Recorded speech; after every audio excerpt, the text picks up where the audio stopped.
Welcome to Desperately Seeking the 80s. I am Meg. And I am Jessica. And Meg and I have been friends since 1982. We got through middle school and high school together here in New York City, where we still live. And where we podcast about New York City in the 80s.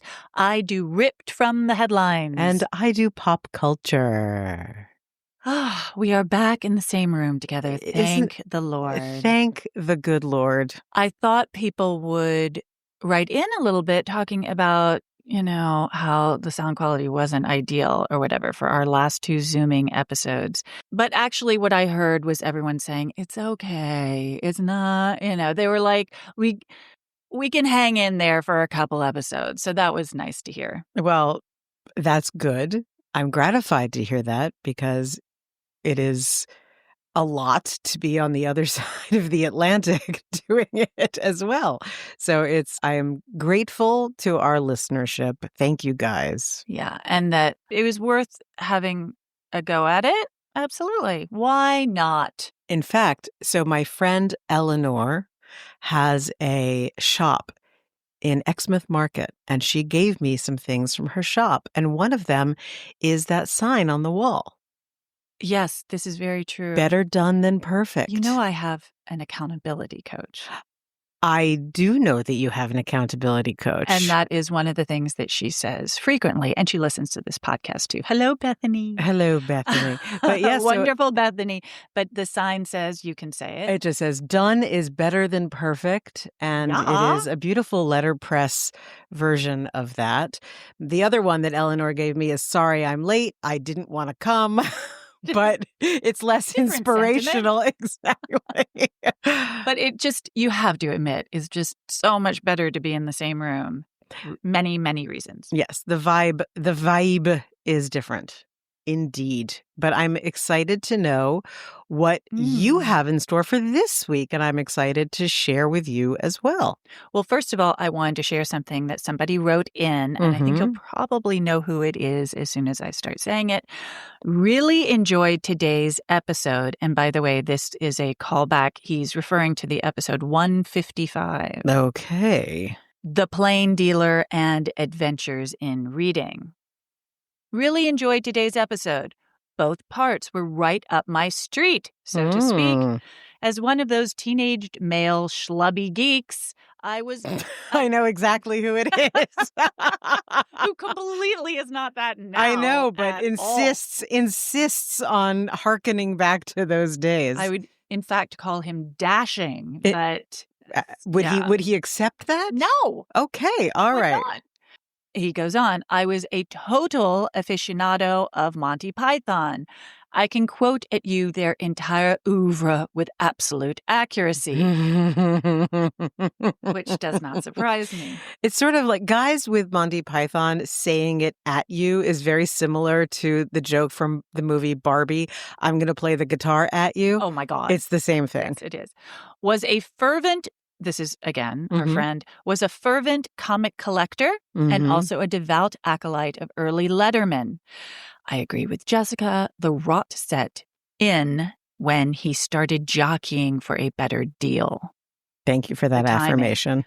Oddly, while I was totally aware of Harvey Pekar at the time, he was never a title that I invested in. In terms of American indie comics, I was way more into ridiculous bullshit like Reed Fleming, World's Toughest Milkman.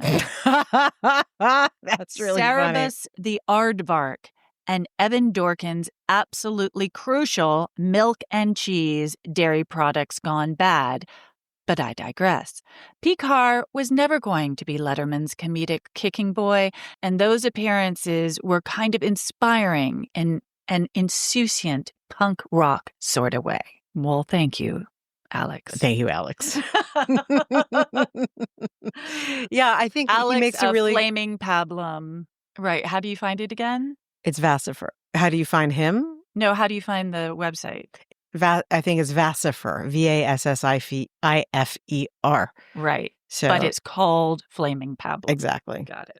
I think that he makes a very good point. Pekar's stubborn refusal to in any way fall for Letterman's charms or his agenda was extremely punk rock. It was so, it was shocking. I think what was interesting about Letterman was that, and as Alex says, when the rot set in, is that he started being the establishment instead of wanting to go against it, because he was actually looking for the deal. And that was not cool. And Picard going against the burgeoning establishment of Letterman was kind of, very, very much an anarchist's move. Anyway, so I agree. That's the agreement feedback loop of Alex and us.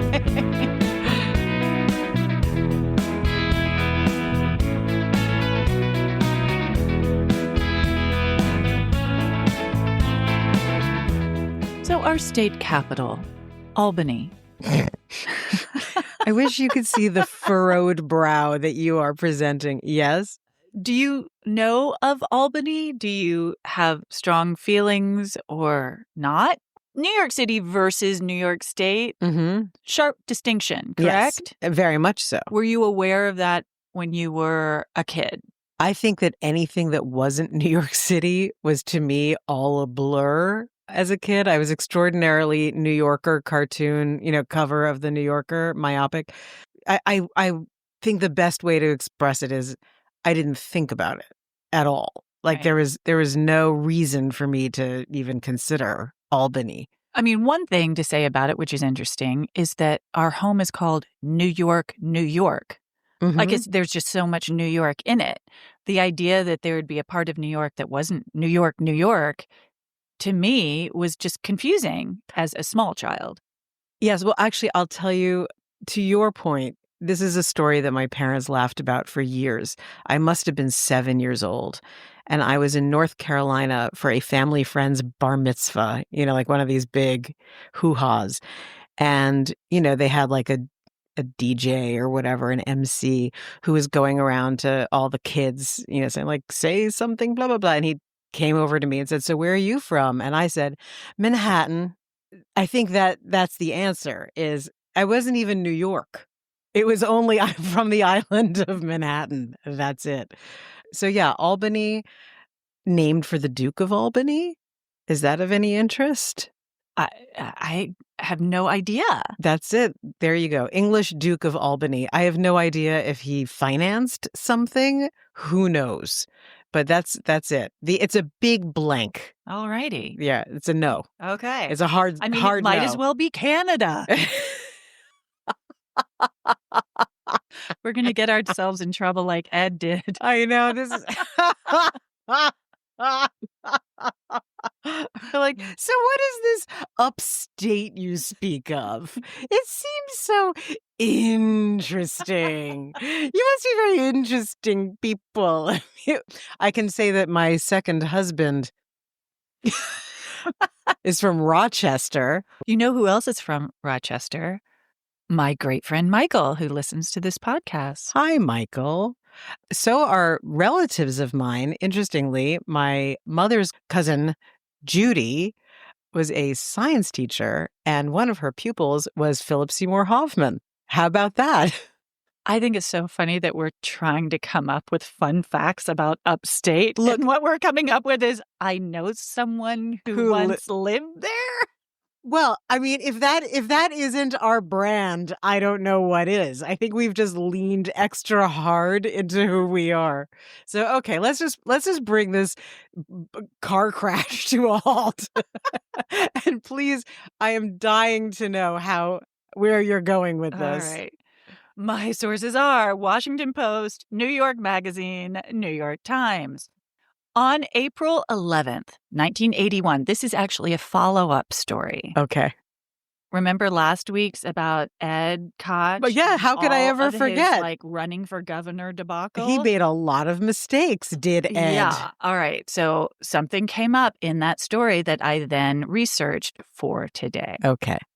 Again, on April 11th, 1981, Hugh Carey, the governor of New York State, married Evangeline Gouletas at the Holy Trinity Greek Archdiocesan Diocesan.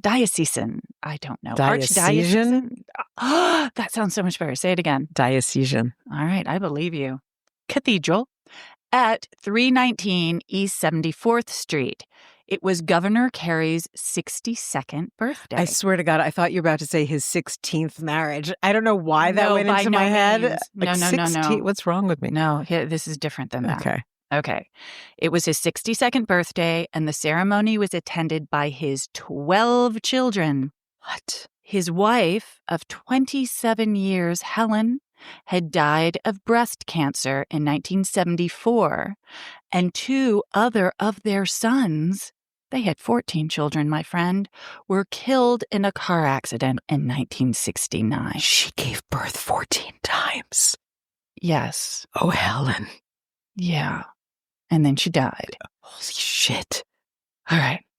Hugh Carey, this will not shock you, was a Roman Catholic, and his new bride was Greek Orthodox. It had been a whirlwind romance. Evangeline, who was 44, met Hugh the day after Ronald Reagan's inauguration in D.C. just 3 months previously. 3 months? 3 months! Good gravy. She had founded, this is another pronunciation strangeness, American Invisco. So there are only 2 vowels in this word. Invisco. INVSCO? Yes. Who names these things? Is it an acronym? It doesn't print that way, no. Huh. Yeah. And this was a $1 billion Chicago-based real estate company, and she founded it with her brothers, Nicholas and Victor. They came from some family money. The Goulatas family money came from shipping. Greek shipping. Got it. Check. Yeah. Evangeline's 2.5-year-old granddaughter was the flower girl at the wedding. She was 44. Yes. And had a 2.5-year-old grandchild. Okay. Yes. And it was a grand affair, this wedding. Hugh Carey sang New York, New York to a crowd of 700 lined up behind barricades. Many in the wedding party wore I Love New York buttons. The slogan had been adopted during Carey's stint as governor, and many credited him with saving New York from bankruptcy back when Gerald Ford told the city to drop dead. And I'd be interested to hear what your father remembers about Hugh Carey and all of this. My father personally had many experiences with Hugh Carey, so you can give Bert a call. Okay. But behind all the glad handing and celebration, there were some who were whispering. Even Evangeline's daughter admitted some reservations to the press. Quote, I was scared when they first started dating, like 3 months ago. Then I realized they were so happy together and so good for each other. 3 months ago. Okay. Well before the wedding, Hugh Carey had been demonstrating what some considered odd behavior. He was often aloof and cold, but could turn on the charm when he wanted to. He was considered a good governor, but a bad politician who didn't hide when his feelings were hurt. Very prickly. He'd had a long-term courtship with Ford Motor Company heiress Ann Ford. He even appeared to propose to her on Election Eve 1978. Quote, I announce that in order that I will not be aloof, alone, remote, inaccessible, and grouchy, I embark on a new campaign. Hint, hint. Wait, he said this to the press? He said it in his speech. On election night, he said when he accepted the governorship, he got elected. Wait, give me the opening line again. I announce that in order that I will not be aloof, alone, remote, inaccessible, and grouchy, I embark on a new campaign. It's such an awkward phrasing. In order that I not be, like, that is, I think just the syntax alone is a sign that something is awry. Well, Anne did not take the bait, and they broke up soon after. Ugh, cringe. As governor, he'd been busy. He signed the Willowbrook Consent Decree, which ended forced hospitalization of the mentally ill. He made environmental issues a priority and modernized the subway system. But he also baffled many old-school Irish Catholics by being pro-choice. He believed that poor women deserved the same access to abortions that rich women had, and he decriminalized homosexuality. Go Hugh Carey. I know, right? And Jimmy Breslin mocked his affluent lifestyle, dubbing him Society Carey. Quote, he sits in the planes and helicopters and looks at the clouds, which often match those inside his head. Jimmy Breslin was such a dick. Sorry, that was a little harsh, but really, you know what? He deserves a profile from us. Oh, absolutely. But yeah, his whole deal was, I'm working class, and this guy is all hanging out with all the rich people. Jimmy Breslin made a point of only being seen in rolled up shirt sleeves. Like, so talk about cultivating a persona. Hugh Carey dyed his hair black. Ooh. And scandalously kissed Evie in front of cameras. People didn't do that. That was a lot. What was he thinking? This is another faux pas he made. After he visited the chemically contaminated state office building in Binghamton, he said, quote, I offered to walk into that building, swallow an entire glass of PCBs, and run a mile afterwards. That didn't go over so well. According to the Binghamton Press, quote, Carey's gone cracker dog. Cracker dog? They wrote that. The governor has gone right round the bend, screaming yellow bonkers. Okay, that's the greatest line. Can you, okay, it's rare that I ask you to repeat exactly what you said, but I'm enchanted. Please, again. All right. Carey's gone cracker dog. The governor has gone right round the bend, screaming yellow bonkers. I also love that you're doing it like you're in a production of The Front Page, because it demands it. It absolutely demands it. It's like everything upstate was maybe 20 years behind. What makes you say that, huh, sister? You got to... I can't. 20 years, more like 40 years.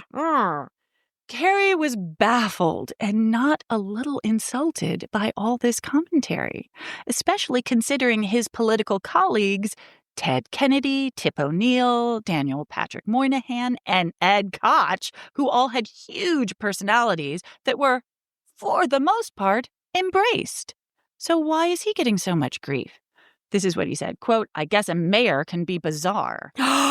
Oh, girl. No, you didn't. But it wasn't his moodiness that did him in. What finally sunk his political career was his marriage to Evangeline. During their courtship, Evangeline said she was married once and was a widow. But the day after they announced their engagement and a week before their wedding, it was revealed that in addition to being married to Franciscos Kalaniotis, in 1955, she had also been married to Evangelos Metaxas. Evie had received ecclesiastical divorces from both men from the Greek Orthodox Church. So, twice divorced. Well, widowed and then divorced for the... Really? I'm about to get into that. Okay. There was also a problem with the whole widow thing. Kalaniotis, who she claimed was dead, was very much alive and living in L.A. And well, that's just as good as dead. Thank you for the setup. I mean, that was really... And Evie knew he was alive because he was the father of her 25-year-old daughter, the mother of her grandchildren, who, all of them, very much in touch with this man. That's so weird. So, Kalaniotis told the press he had no idea why his former wife had claimed he was dead. Officials of the Roman Catholic Archdiocese did their best to smooth things over for Carey, who, as I mentioned, was Catholic. They declared that the news of Evie's 2 divorces would not affect his upcoming marriage. They agreed to bless it. Governor Carey decided not to push it and did not request a Catholic ceremony. But then, 2 days after their Greek Orthodox ceremony and reception at the St. Regis, another husband surfaced. No way. George Kaltisis, a Greek engineer living in Athens. He had married Evie. Am I saying Evie or Evie? I don't know. Evie. Who cares at this point? This is so fabulous. She's In nuts. 1958, and they divorced in 1963. Carey admitted he had not known about the Kaltisis marriage before his wedding, but told the press he considered it, quote, essentially a family matter. I am certain in my own mind that I now possess all the relevant facts about the life and marriages of Evangeline Gouletas Carey prior to our marriage. I believe her decision to be silent on her previous marriages was made in good faith to protect her children and grandchildren. He said, when the fourth one shows up. When he was asked whether there were any more former husbands, a Carey spokesman answered, not that we know of. I mean, what do you say after that? Nothing. You run away. Oh, my God. Carey's Democratic rivals smelled blood in the water. I mean, he's a Democrat, but now they're like, not for long, Oh, honey. dear. You're Oh, dear. out of there. By January 15th, Carey decided not to run for a third term, threatened by Lieutenant Governor Mario Cuomo and Mayor of New York City, Ed Koch. Again, a callback to episode 157, Zooming In, ed.gov and Stuck on You. Evangeline Gouletas would end up adding another divorce to her roster when she and Hugh Carey split in 1989. That was also the year he declared he was no longer pro-choice and regretted his support for legalized and public funding for abortion. I don't know if there's any connection there, but it's interesting. That, frankly, is interesting. Then, from then on, he didn't just say he wasn't pro-choice anymore. He became incredibly active in the pro-life movement. Boo hiss. Carey died in 2011, surrounded by his family in his summer home on Shelter Island, New York. Towards the end of his life, he referred to his marriage to Evangeline as, quote, his greatest failure. Whoa. A lot. What do you do when you find out that your new... I mean, okay, wait. I'm going to even answer my own question. None of this is that weird considering he didn't know her at all anyway. It was 3 months. 3 months. Think of the people. I mean, I know I can. The people who I dated for 3 months and then being like, oh, I'm going to marry you. What? This is one thing that everyone talks about that's interesting about Hugh Carey, that he wasn't a womanizer, that he actually was married for 27 years. Then he started dating someone and dated Ann Ford for a very long period of time. When they broke up, he was a one-woman man. He needed someone and he wanted to get married, and she said yes. Like, basically, he was a serial monogamist. Well, you're raising another interesting quality in some men, and certainly of older generations, is this idea of, well, now I need a woman. Like, now I'm single. I'm not going to live on my own. I'm not going to be self-sufficient. I'm not going to do my own laundry. And the way that you describe it, it reminds, this is so random and insane, but I immediately thought of like, you know, in like mining towns in the 1850s, how they would like import women to marry these men because like a man can't be alone. That's what this whole Hugh Carey thing smacks of to me. Wives are very useful. Yes. Now, Evangeline was not a housewife, and she wasn't about to have 14 kids for him.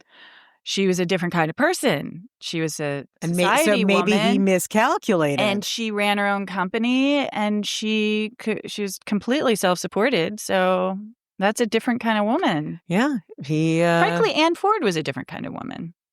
It's just so interesting because Ann Ford also, so he had been married to a normal person who bore him 14 children, whatever, had a very not typical, but a very conventional from the outside Catholic old school marriage. And then he went for two socialites. Like, what's that about? Like, was that a political move? Like, did he think that was a career move? Was he gold digging? Well, that was suggested that he wouldn't have to raise any money for his upcoming campaign because Evangeline could totally cover it. Interesting. But, honestly, he didn't seem like they said, he was a good governor and a bad politician. He wasn't really even interested in all of that kind of stuff. He just thought he had really good ideas. And for the most part, he was able to enact them. Mm-hmm. I don't think of him as someone who was trying to hustle. No. I think he was a romantic. Huh. Well. And she said yes, unlike the other one. Oh, God. Who went running from the room when he proposed to her in public. That's so embarrassing. Don't do that. No. Don't propose in public, people. No. That's my advice. I concur. Interesting. Good story. Weird guy. Yeah. So will Bert give us some insight? I'll ask. But I am having a slight thought that maybe I have the wrong guy. But I know that he did talk about a New York politician who used to hang out at the 21 Club when he was young and would go be there a lot with work things. And I feel like it's Carey, but I will ask him if I'm right. If not, it's still going to be a New York politician. Also, I'm sure that Bert has an opinion on Hugh Carey. Well, I think that's really safe. I think, yes, it runs in the family, the need to express the opinion.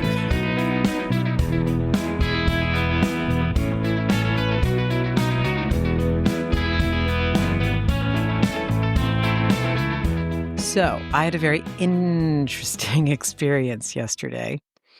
So I flew back from London and I was quickly joined by a seatmate who was an Orthodox Jewish gentleman who unpacked immediately 2 books from his briefcase to put in the seat pocket in front of him, both of them guides to Talmudic scholarship. So I was like, okay, this is a serious guy. And heavy reading. That's it, heavy reading. And we wound up, yesterday was just a nightmare of travel. And I wound up being awake for 24 hours, which sucked. Everything was delayed because of the rain. We were sitting on the tarmac for a really long time. So I don't remember how he started chatting with me, but he said something and I was affable enough. We were talking about books. And at some point he said to me, "What's your favorite book?" And I said, "Well, I don't think I have a favorite book. That's like, which is your favorite child? I just can't do it." But I said, what I can tell you is a book that there's very few books that I return to and read regularly, like maybe once a year, every 2 years. And I said, and one of those is A Confederacy of Dunces. To my surprise, he gasped, clutched his chest, and said, "That's my favorite book." Crazy. And I was like, well, that's an unexpected answer. And then we wound up speaking for another hour and a half about punk rock. And this guy had actually been deeply into punk and ska and new wave in London in the 70s. And he said the very first concert he ever went to was a Ziggy Stardust concert. So it was a very interesting and very unusual moment, and certainly a don't judge a book by its cover, which is also a theme we're going to talk about today. On April 13th, 1981, a very special thing happened, which is posthumously, John Kennedy Toole won the Pulitzer Prize for Confederacy of Dunces, which had been published just the year before by Louisiana State University Press. Now, this is such a popular book. If you know it, you know what I'm about to say. but I'll give a little bit of background. John Kennedy Toole wrote this book in the late 50s when he was in the Army. And when he came home, he showed it to his mother, who had been a school teacher, and she read it and said, "This is phenomenal." And he tried very hard to get it published. And it was a weird book for the time because everything was about the civil rights movement. People were very interested in that. And this was a book about poor white people in New Orleans. So, it wasn't an obvious snatch this up. But he bizarrely only sent it to one publishing house, Simon and Schuster. And he put all of his hope into that. And we're going to, that already is my first connection between this and New York City. Who does he send it to? Robert Gottlieb. And Robert Gottlieb engages him for 2 years in conversation and letters about the book. He never publishes it. And it is believed that when John Kennedy Toole killed himself in 1969 by attaching the gas pipe of his car into the window, that it was partly because of that. So there's a bit of a black cloud around all of this. However, his mother got a bee in her bonnet and said, "My son is not going to have died in vain," brought the book to Walker Percy he wasn't at Louisiana State University, maybe it was Tulane, but he brought the book to him. He read it to indulge her. It was a carbon copy. It was smudged. He indulged her. He read it and eventually was like, this has to happen. In 1981, a year after it was published, he wins. And here are a few things that Mrs. Toole had to say about that. She said, "I don't like fame." 79-year-old Thelma Toole says this, "but I'm happy for my son." The book was praised in the New York Times Book Review as a masterwork of comedy, and it was selected by the Los Angeles Times as one of the 5 best novels of the year. She said about it and about her son, "It's beautiful and it's full of pain and anxiety." She also said, I've been reading since I was a little girl, and I knew instantly that John's book was good."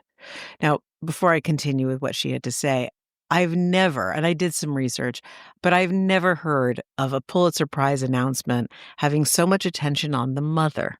Now, she certainly was a campaigner for her son, but I think it was really very sweet. Well, I guess she was the only living representative of the book. Yes, but like her opinion mattered. Anyway, so she had a few choice things to say about Robert Gottlieb. Oh, dear. Which was unfortunate. And she said he would write and say that the manuscript needed work, but it still would not sell. She said there was no market for it. Did he say something about not being likable characters? What was I recall, because you've talked about this before, and my memory is that he had one very specific reason why he felt like it didn't work. Well, you know me so well. You know that my answer is going to be, I can't remember what I said at any particular point. And people had asked to see the letters from Gottlieb, and she refused, saying that she might want to publish them. Ooh. So she was in a vindictive mood. She also said she was in a transcendental mood because she never expected anything like this to happen. Walker Percy was at Loyola, not Tulane. When interviewed about the Pulitzer Prize win, he said that he couldn't believe that the manuscript, which had looked so physically shabby, could have gotten to the point where it was. Frankly, he said, even I was astonished at the national response.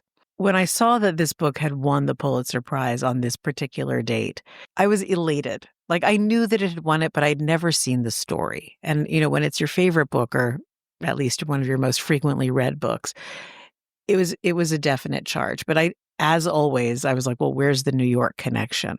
What is it? And I was like, oh, yes, Robert Gottlieb. But then I found another one, which is a connection to this podcast. In fact, to Field Trip number 5. So the book was published in 1980 by LSU. In 1981, it was picked up by Grove Press. So a little bit about Grove Press. Grove Press was started in 1947 in Greenwich Village on Grove Street by 2 people who were not capable of running it, who then sold it to, Beckett's dad. Yes. Yes, to Beckett's dad. But I'm going to read a tiny bit about him.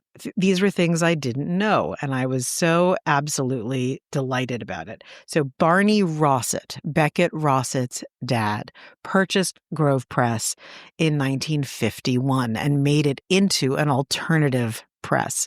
So again, it makes a lot of sense that they would have snatched up this book that was out of left field.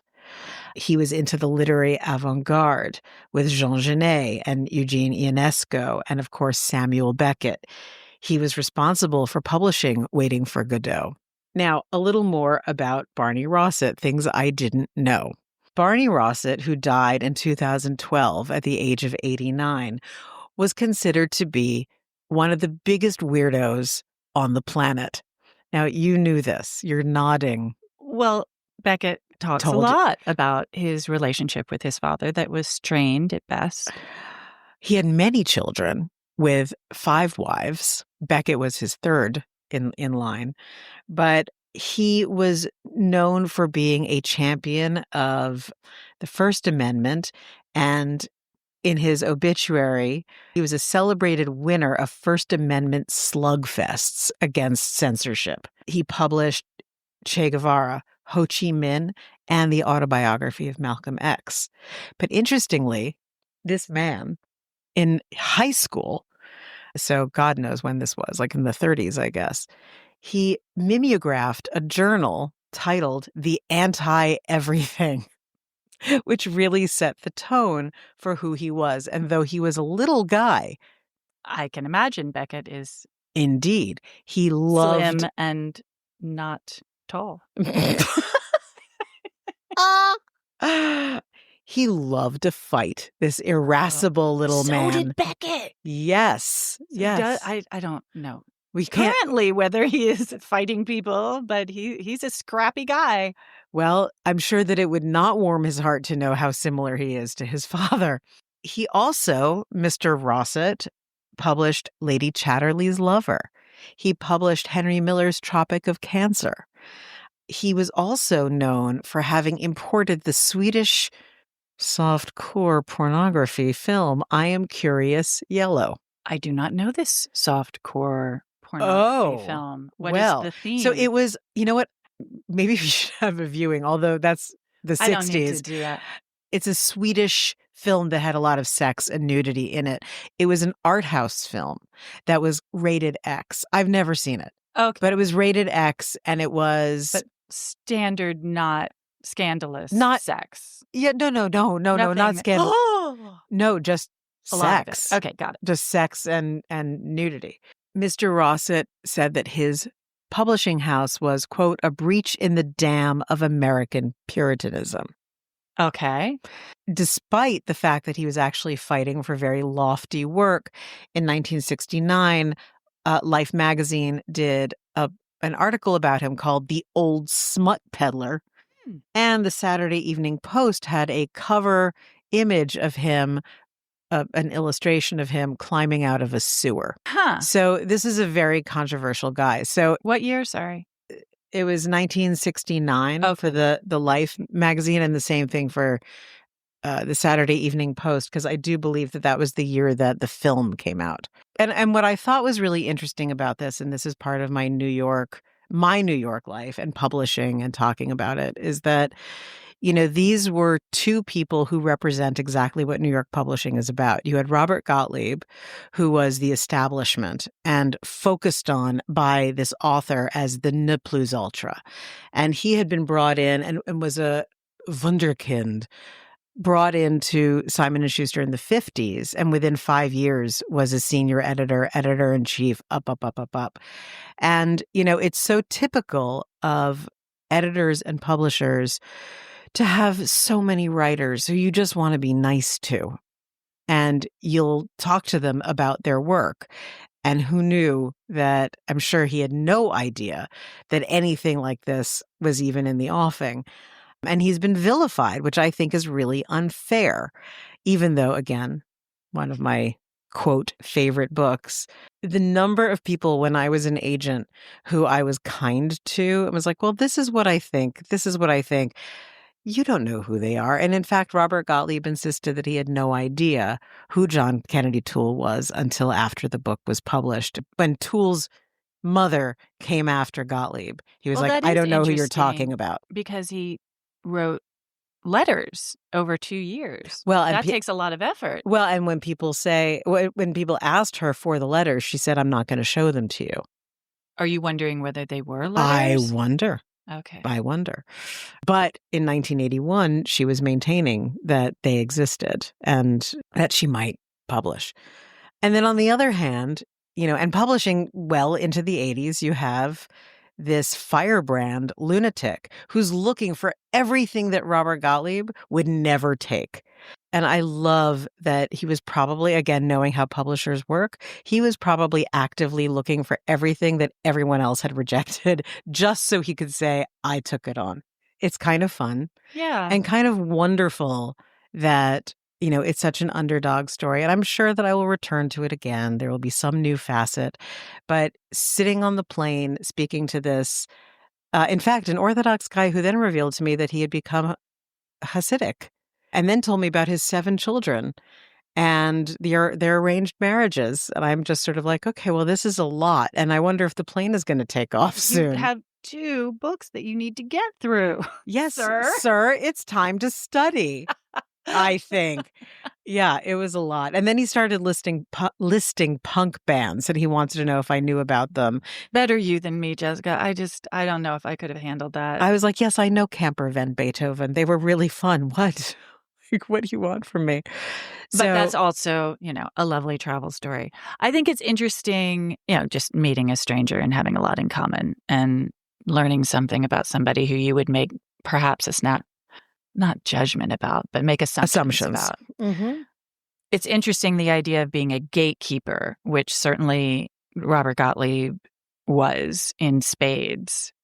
And now, in the days of like, well, you know what? If somebody doesn't publish my book, I will put it on my Substack.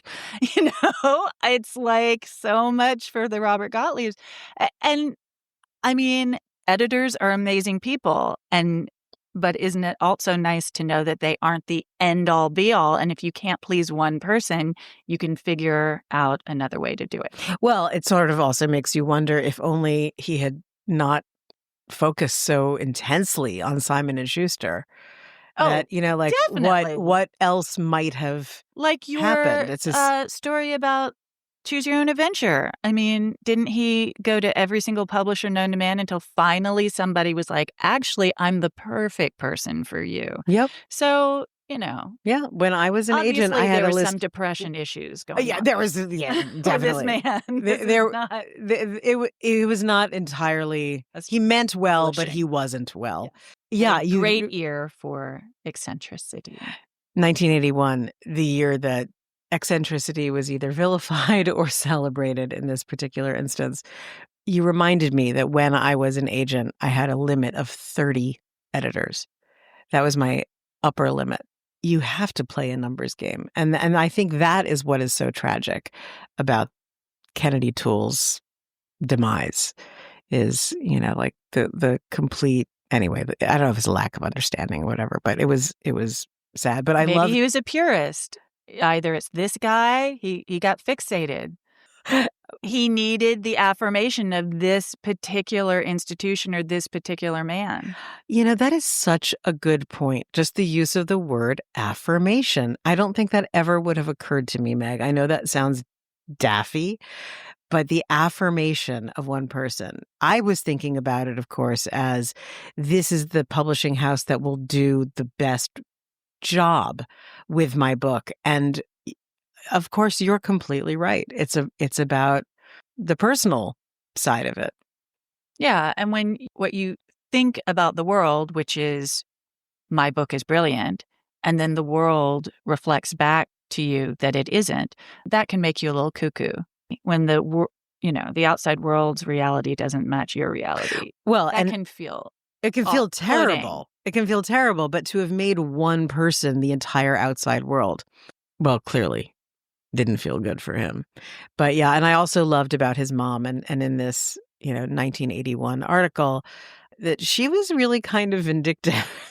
I love that. Look, She was as we salty know as can be. the character of the mother in the book, and she certainly was feisty in the book. Well, she was certainly fond of a bottle of muscatel. His mother was an educated woman, and, for those who have read the book, Mrs. Riley was a muscatel swigging ignoramus poor woman. But there are a lot of things in the book are actually reflections of his personal experience. I'm sure you recall that at one point, Ignatius is manning a hot dog cart and winds up eating all of his own inventory. And in fact, John Toole had worked a street food cart at one point. Kind of Harvey Pekar-ish. Very. What a very good Weird. You're on today. You are on fire. And I wonder, and this is, you raise a lot of good questions, back to New York, I wonder what in Toole's background gave him the experience of, enabled him to conjure the New York Jewish intellectual Myrna Minkoff. So another little something that brings this full circle. Maybe that's why my seatmate liked it so much. Oh my God. Oh my God. There you go. Oh my God. We tie things up without even trying. It's incredible.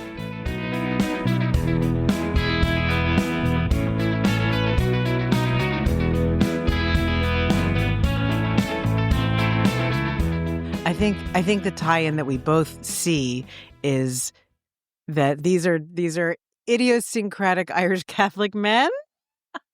Sure, in 1981. In 1981. Although one was dead. One was dead, but his victory was 1981.